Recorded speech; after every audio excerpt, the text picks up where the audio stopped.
हजारों साल पहले स्वर्ग और नर्क मिलकर एक शक्तिशाली मोती को जन्म देते हैं, लेकिन वो मोती स्वर्ग और नर्क की शक्तियों को सोखने लगता है। तभी महागुरु उस मोती को रोकने के लिए अपने दो शिष्य को भेजते हैं, जिसमें से एक का नाम ताइजन और दूसरे का नाम शेम होता है। अब दोनों मिलकर उस मोती को रोकने की कोशिश करते हैं, पर वो मोती बहुत ताकतवर होता है और दोनों शिष्यों के छक्के छुड़ा देता है। तभी महागुरु उस मोती को अपनी शक्तियों से कैद कर लेते हैं और मोती के दो हिस्से कर देते हैं। नीलम मोती अच्छाई का प्रतीक और लाल मोती बुराई का प्रतीक होता है।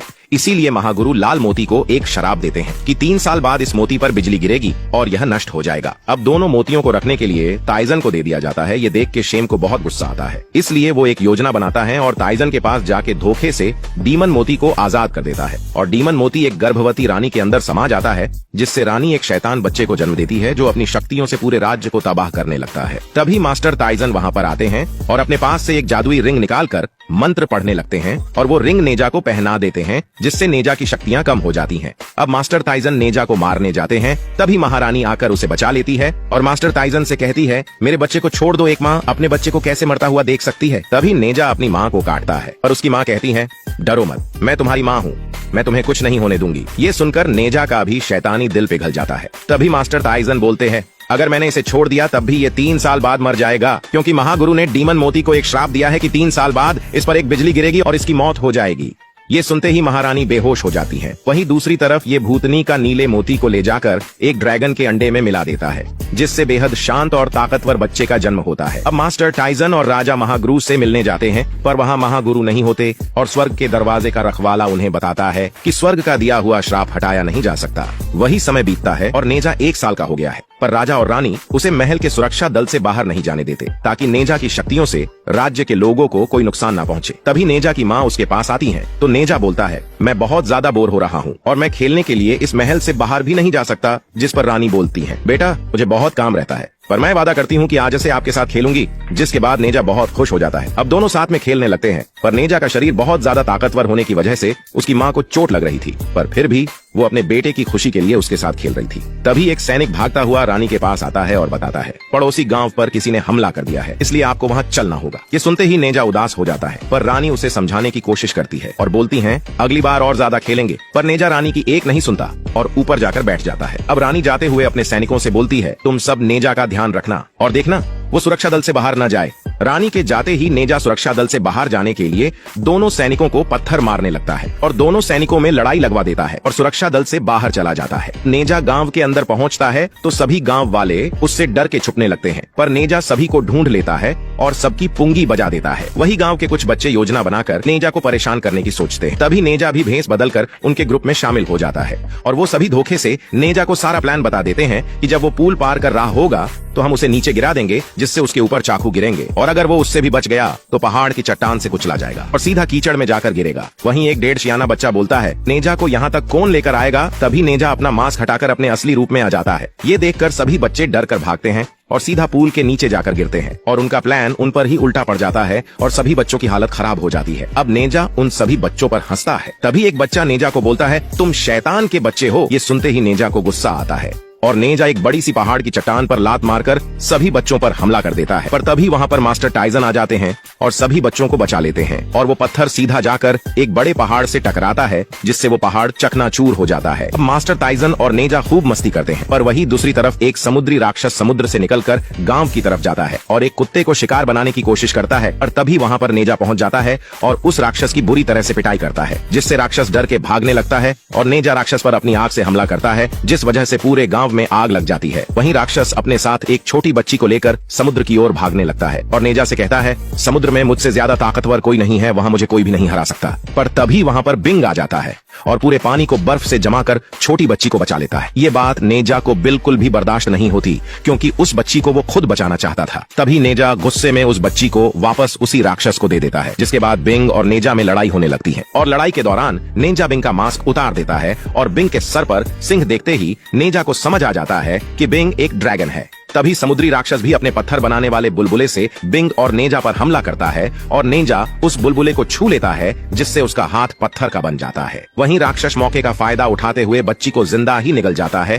तभी बिंग उन बुलबुलों से बचते हुए राक्षस के पास पहुंचता है और उसके पेट में मुक्का मार के बच्ची को बाहर निकाल लेता है। पर राक्षस के जहर की वजह से बिंग और छोटी बच्ची पत्थर के बन जाते हैं। फिर वो राक्षस बिंग को पत्थर से तोड़ने ही वाला होता है, कि तभी नेजा आकर उसे बचा लेता है और राक्षस की बहुत बुरी तरह से धुलाई करता है, जिसके बाद राक्षस भी हार मानकर नेजा को अपने जहर का एंटीडोट दे देता है, जिसे पीते ही नेजा का हाथ ठीक हो जाता है। नेजा उस एंटीडोट को बिंग के ऊपर भी लगाता है, जिससे बिंग भी ठीक हो जाता है और राक्षस भी बिंग से माफी मांगकर चले जाता है। वहीं बिंग नेजा को उसकी जान बचाने के लिए शुक्रिया कहता है और अब दोनों में दोस्ती हो जाती है, जिसके बाद दोनों मजे से खूब खेलते हैं। तभी नेजा उदास हो जाता है क्योंकि नेजा के साथ आज तक कोई भी इतना नहीं खेला था। तभी बिंग नेजा को एक शंख देते हुए कहता है, आज से हम दोनों दोस्त हैं और जब भी तुम्हें खेलना हो तो समुद्र के किनारे आकर बस इसे बजा देना, मैं जरूर आऊंगा। तभी वहाँ पर सब गाँव वाले भी आ जाते हैं और नेजा सभी गाँव वालों को बताता है, मैंने इस बच्ची की जान बचाई है। पर कोई भी उसकी बात पर यकीन नहीं करता और एक बच्चा कहता है, तुम शैतान के बच्चे हो। ये सुनते ही नेजा को गुस्सा आ जाता है और वो उस बच्चे पर हमला कर देता है। तभी जवाबी हमले में सभी गांव वाले भी नेजा पर हमला करने लगते हैं,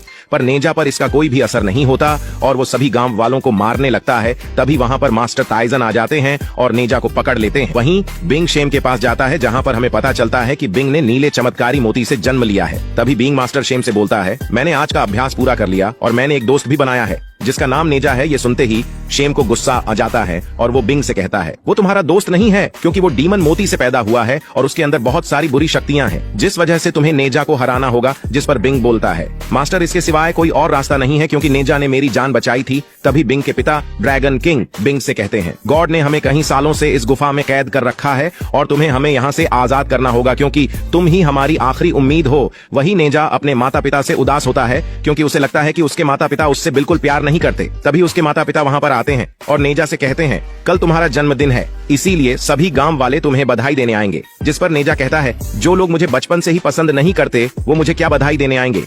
तभी नेजा के पिता उसे कहते हैं, सभी गांव वालों को पता है तुमने उनकी जान बचाई थी, इसलिए वो तुम्हें बधाई देने जरूर आएंगे। ये सुनते ही नेजा खुश हो जाता है। अब नेजा समुद्र के किनारे जाता है और शंख बजाकर बिंग को बुलाता है और उसे भी अपने जन्मदिन पर आने का न्योता देते हुए कहता है, तुम्हें मेरे जन्मदिन पर जरूर आना होगा क्योंकि तुम ही मेरे सबसे अच्छे दोस्त हो। ये सुनकर बिंग भी भावुक हो जाता है और नेजा को बोलता है, मैं तुम्हारे जन्मदिन पर जरूर आऊंगा। वही बिंग जब वापस से ड्रैगन महल पहुंचता है तो सभी ड्रैगन मिलकर उसके लिए एक सुरक्षा कवच बनाते हैं ताकि बिंग को कोई भी ना हरा सके। और दूसरी तरफ पूरे राज्य में नेजा के जन्मदिन की तैयारी चल रही है और नेजा भी अपने जन्मदिन के लिए तैयार हो रहा है। तभी वहां पर शेम आता है तो नेजा उस पर हमला कर देता है और उसे मारने लगता है, लेकिन तभी शेम उससे कहता है, मैं तुम्हारे गुरु का भाई हूँ, जिस वजह से नेजा रुक जाता है। अब शेम नेजा को बताता है कि तुम्हारे माम बाप ने तुमसे झूठ बोला है, तुम्हारा जन्म एक डिमन मोती से हुआ है। जिसके बाद नेजा को गुस्सा आ जाता है और यही शेम का प्लान होता है कि वो नेजा को गुस्सा दिलाकर पूरे राज्य पर हमला करवा दे और बिंग आकर के पूरे राज्य को बचा ले, जिससे सबके सामने बिंग हीरो बन जाए और उसे स्वर्ग में जगह मिल सके। तभी नेजा बाहर आता है तो मास्टर टाइजन उसे जन्मदिन के उपहार में अपना अग्नि शस्त्र और पिक देते हैं और जब नेजा पिक को छूता है तो वो एक व्हील में बदल जाता है, जिससे नेजा बहुत तेजी के साथ ट्रेवल कर सकता था। वहीं नेजा के पिता भी उसे उपहार में एक ताबीज देते हैं। तभी नेजा अपने पिता से कहता है, मुझे सब पता चल चुका है कि मेरा जन्म एक डिमन मोती से हुआ है और तुम सब ने मेरे को गुमराह किया ताकि मैं लोगों की रक्षा कर सकूं, और ये सब तुम लोगों ने इसलिए किया ताकि 3 साल बाद मैं महागुरु के दिए हुए श्राप से मर जाऊं और तुम सब मेरे क्रोध से बच जाओ। तभी नेजा एक मंत्र पढ़ता है जिससे उसके गले का कड़ा खुल जाता है, जिसके बाद नेजा एक विनाशकारी रूप लेकर बहुत ज्यादा शक्तिशाली हो जाता है और सभी गांव वालों पर हमला कर देता है। वही मास्टर टाइजन और नेजा के पिता मिलकर नेजा को रोकने की कोशिश करते हैं, पर नेजा को सिर्फ वो कड़ा ही रोक सकता है जो उसने अपने गले में पहना था और वो कड़ा शेम के पास होता है। तभी बिंग शेम से कहता है, अगर मैं नेजा के लिए कुछ नहीं कर सकता तो मुझे उसके माता पिता की जान बचाने दो क्योंकि नेजा ने मेरी जान बचाई थी। जिसके बाद मास्टर शेम बिंग को वो कड़ा दे देते हैं और बिंग अपना नकाब पहनकर नेजा से लड़ने के लिए चला जाता है। जिसके बाद नेजा और बिंग में फाइट होने लगती है और बिंग जैसे तैसे नेजा को पकड़ लेता है और तभी मास्टर टाइजन उसे वही कड़ा पहना देते हैं, जिससे नेजा फिर से छोटा हो जाता है। पर नेजा अपने माँ बाप से नाराज होता है और वहाँ से भाग कर चले जाता है। वहीं राजा को बिंग के माथे पर जीवन मोती का निशान देख के शक होता है तो वो उसका नकाब उतार देते हैं,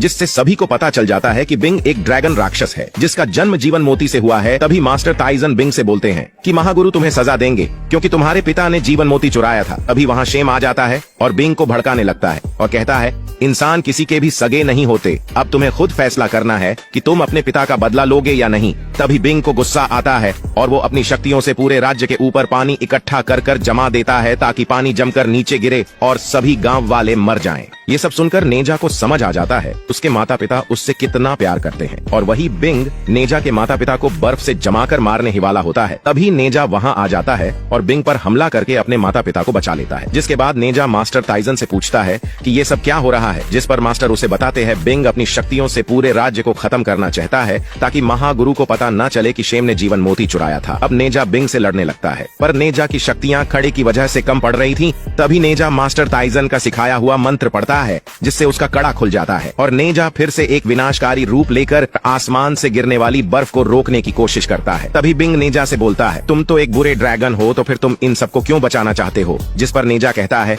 कोई भी अच्छा या बुरा नहीं होता बल्कि वो अपनी नियति खुद लिखता है। अब नेजा पूरी बर्फ को पिघलाकर बिंग को पकड़ लेता है। तभी बिंग नेजा से कहता है मुझे मार दो, पर नेजा बिंग कोई यह बोलकर छोड़ देता है कि तुम ही मेरे सबसे अच्छे दोस्त हो। अभी नेजा देखता है कि आसमान में बिजली कड़कने लगी है तो वो समझ जाता है कि उसका आखिरी समय आ गया है। इसीलिए नेजा स्वर्ग के द्वारपाल द्वारा दिया गया मंत्र फाड़ देता है ताकि उसके पिता इस श्राप से बच जाए। तभी वो बिजली नेजा पर गिरने लगती है। ये देखकर बिग उसको बचाने की कोशिश करता है और दोनों मिलकर उस बिजली को अपने अंदर सोखने लगते हैं। तभी मास्टर टाइजन उनकी मदद करने जाते हैं और उस इंद्र कमल के बॉक्स को खोल देते हैं जिससे दोनों उस बॉक्स में बंद हो जाते हैं। तभी महारानी नेजा को ढूंढती हैं।